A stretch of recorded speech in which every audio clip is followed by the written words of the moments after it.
Assalamualaikum warahmatullahi wabarakatuh. Hari ini kita akan membahas kisah Al-Adba unta Rasulullah. Diriwayatkan dari Imran bin Husain radhiyallahu anhu, dia berkata, seorang lelaki dari Bani Ikil mempunyai seekor unta bernama Al-Adba. Dia termasuk unta yang gesit. Suatu ketika lelaki pemilik unta ini ditawan, begitu juga untanya. Kemudian Rasulullah lewat di hadapannya melihat ia dalam keadaan terikat.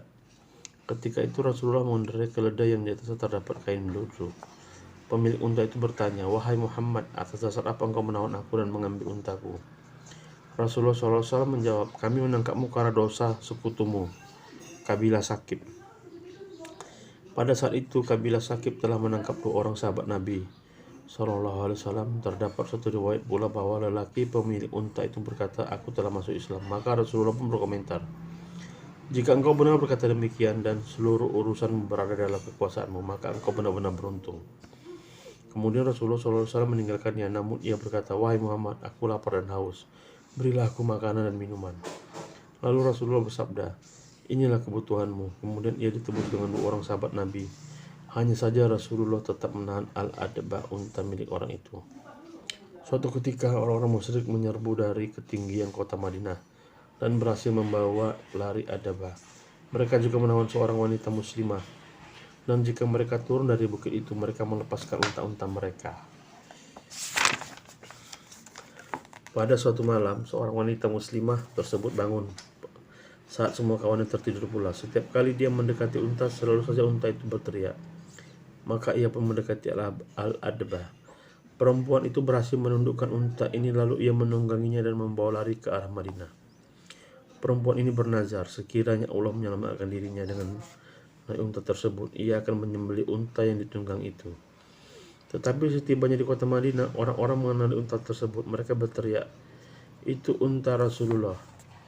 Ada juga riwayat yang menyebutkan ada seseorang yang memberitahukan nazar perempuan tersebut kepada Rasulullah.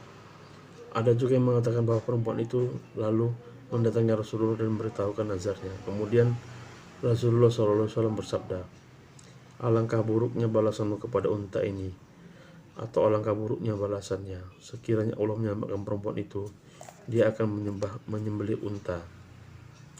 Kemudian Rasulullah bersabda, tidak boleh melaksanakan nazar berupa maksiat kepada Allah, dan tidak boleh melaksanakan nazar terhadap harta yang tidak menjadi miliknya.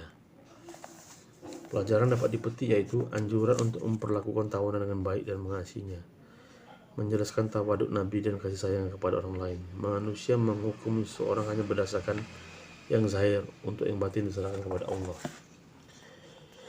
Seorang ditawan karena dosa sekutu ataupun pengikut setianya. Keislaman seorang setelah ia menjadi tawanan tidak berarti membebaskannya dari status budak.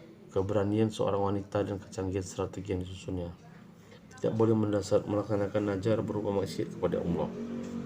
Aisyah Ratu Mesir.